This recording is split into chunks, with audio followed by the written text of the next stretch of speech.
Hey guys, welcome back to the channel. It's Jaeger262, and today I have my first Gunpla build in a very long time. Haven't really been covering Gundam or Gunpla at all, but I built this suit because I found it at a local GameStop. It is one of my favorite suits of all time, and I haven't tried any 1/100 scale kits, especially not a master grade, but I decided to give the RE100 line a try because they made this very special suit. And if you remember, I think a year ago I built the high grade Zaku-IIFZ Kai, which is the mobile suit we have today. That is Zeon's mass-produced special forces. The special forces are the only people that used it, but I can't remember if it was actually built for that. I'll leave a link to my previous video for the 1/144 scale one, where I think I break down the whole history of this suit. But it was used by the Cyclops Special Forces team in the OVA 0080 War in the Pocket, which, just a quick rundown with some spoilers, the reason this is my favorite suit is that was the first OVA that used a different art style from the original Gundam, so it's the first time we get to see mobile suit variations, which is what the Zaku Kai was. It's their version of the Zaku 2. It's also the first time we get to see, well, not the first, but it's one of the rare times we get to see a grunt suit destroy a Gundam. Now, the particular mobile suit I built is Bernard Weisman's Zaku-IIFZ Kai, or Bernie for short. He is the pilot that actually destroys Gundam NT1 Alex, which is piloted by Chris Mackenzie in the OVA. And even though the battle did cost him his life and his Zaku was destroyed, it is so rare that a mass-produced version of a mobile suit actually destroys a Gundam. And it's a very special suit, and I just love War in the Pocket. If you haven't seen it, even though I just spoiled the ending for you, please go and watch it. It's really incredible. And it shows you what happened after the 1 year war, when Zeon and the Earth Federation were still fighting. Now, all that detail aside, because I'm sure the rest of the history will be covered in my previous video, this one, like I said, was built on Bernie's suit, so it doesn't have any of the helmet variations. But in the kit, there is only one head, but you do get two helmet types. You get the command type, which just gives you an antenna for the Zaku 2 head, and then you get the officer version of this, which has a Stahl helm design that is, of course, the German military helmet style. I didn't use either because, again, there was only one head. I wanted to build Bernie's suit. But without further ado, here is my RE100 Zaku-IIFZ Kai.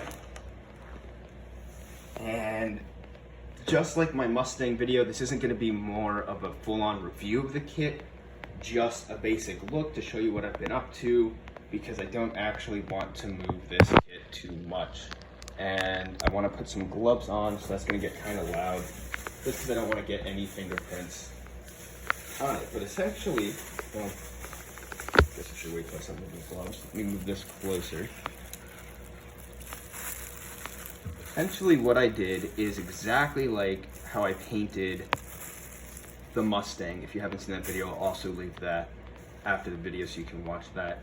It's a gloss coat of black as the undercoat, which I used Vallejo Metallics Gloss Black because it's actually really good. But like I said in my previous video, I don't like the Vallejo chrome color. Then I did a layer of Alclad 2 Chrome, which is a lacquer, which I thought was a really great color. And then to do the green, the red, and the blue, and the dark green, I mixed variations of Tamiya's clear paints, which are an acrylic style of lacquer. They're not actually lacquers, but they're not true acrylics either. They're a weird, sorry, I'm just trying to fix the camera. They're a weird style of paint, but they are water wash up, and they look very good. So if you can see there are two clear parts in the head. I don't know if I can show you that.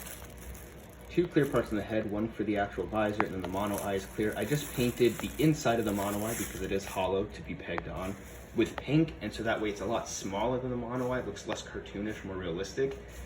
And it has a very nice gloss finish because it's just basically the clear part with an undercoat of pink. Now, you could put a light in there. I didn't. You could do whatever you want, I guess. All of these parts on this kit, except for the boosters, actually represent the mapping of the high grade kit. So there's actually really few parts that go into this, again, besides the boosters. Every booster you see on this kit is actually 2 to 3 parts, and that is because it's a 1/100 scale Gunpla. But I was really impressed and surprised. I shouldn't say impressed. I was just excited to see that it had the same amount of parts as a high grade, because I had never built a 1/100 scale kit before, and I was really intimidated. But this goes together really easy. Some mistakes I made with the kit, something I did for the first time ever, is I painted parts on the sprue just because I knew most of the inner frame would be covered up.